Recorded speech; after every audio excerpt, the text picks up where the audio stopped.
Hey YouTube, we're going to continue now with Robert Spencer's book. This is chapter 5, part 2, and this is going to hone in on wife beating in general, based on what Robert Spencer brought forth. He talked about a lot of different things. He talked about the Shia, or the Shiites of Islam, those Muslims who, I guess the Shiites believe that you can have temporary husbands and wives during warfare and things of that nature. And really, I don't see any evidence of that. So perhaps if there is a Shia Muslim here on YouTube who can verify that for me, that'd be great. Basically, this is the question of wife beating. This is something that has been brought up many times in many debates when it comes to Islam. And so Robert Spencer does no different. He goes straight to hadiths and he uses the Quran. And you can go online and find the hadiths, but I like to actually own them because you can carry them around, you can underline things, etc. So this is Abu Dawood's second volume, translated and explained by Professor Ahmed Hazan. And he does a great job of explaining these sort of issues. Spencer only quotes one hadith concerning the beating of women in this book. He quotes the hadith number 2141, and it goes like this. It was reported the Apostle of Allah, may peace be upon him, as saying, "Do not beat Allah's handmaidens."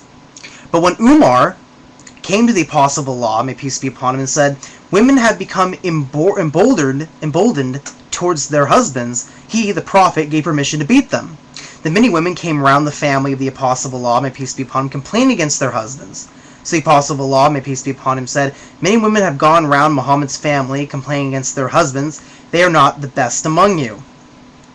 The footnote for this says, "This shows that wives should obey their husbands. In case they do not obey or become emboldened towards their husbands, they should try to amend them by preaching and education. Beating is the last resort." So this is a scholar of Islam who's saying that beating is the last resort. But it is better to avoid beating as far as possible. So this is an Islamic scholar saying this. And I have never met a Muslim. I have many Muslim friends. I've never met an imam who has said it's okay to beat your wives anytime you want. Never have they said that. And as far as I know, none of my Muslim friends, their dads have not beaten their moms. So it's a rarity. And in the Quran, again going back to verse 34, it's the last thing on the list. And the verse right after, verse 35, says, if nothing can be worked out, then both families should come to the drawing board again and try to negotiate either a divorce, a better marriage, etc.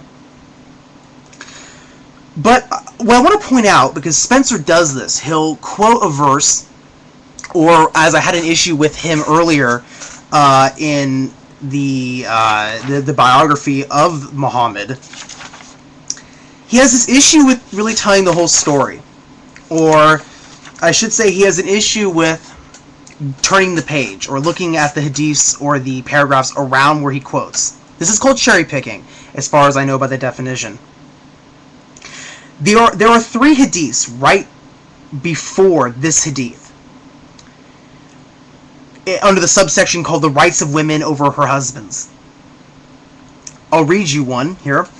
2137 says, the Apostle of Allah was quoted as saying, "What is the right of the wife of one of us over him?" Muhammad replied that you should give her food when you eat, clothe her when you clothe yourself, do not strike her on the face, do not revile her, or separate yourself from her except in the house, I should say.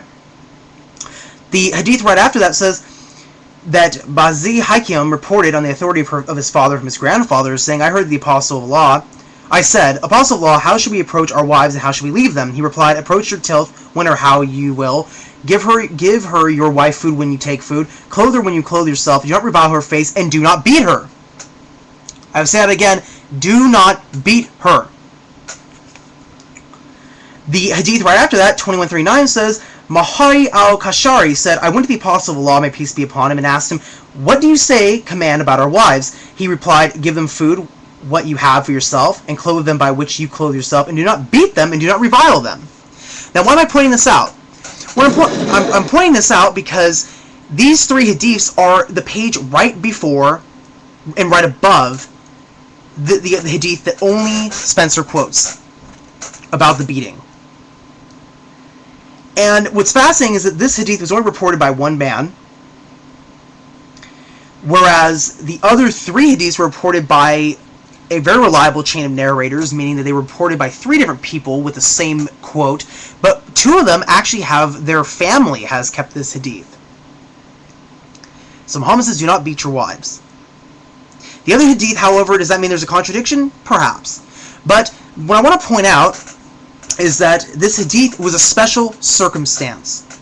The circumstance meant that there was a large group of women, obviously, who were being very rebellious against their husbands for whatever reason.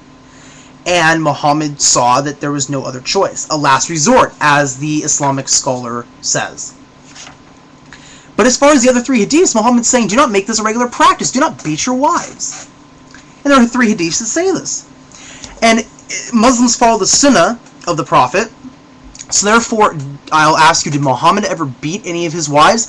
I believe there's a hadith where he shoves Aisha, which caused her some slight pain. But is there any hadith where he beats the holy hell out of any of his wives?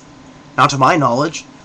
So, again, this is sort of a broad generalization. And again, Spencer, I've caught you red-handed. You are cherry-picking your sources. Shame on you. Shame on you. This is just a ridiculous way of scholarship. I crack up every time I see someone call you a scholar. I'm not a scholar, I'm a student. So I'm not saying that he's not a scholar and I am. I'm just saying that when you're doing scholarly works, or when you're writing books about explaining someone's religion, do it justice.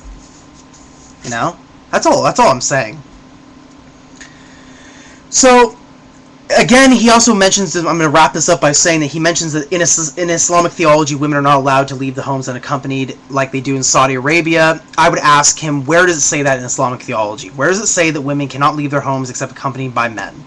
They say they can't travel over broad land masses without being in a group, which might be good advice, maybe. But where does it say they cannot leave their homes without a male escort?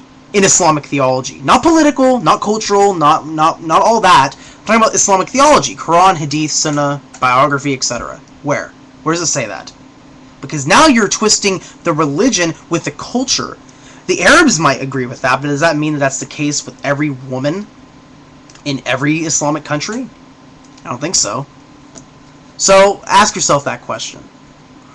Well, that's the end of this video, so I hope you enjoyed this one as well. I'll be continuing with Robert Spencer's book, and it's good to be back. Peace be with you all.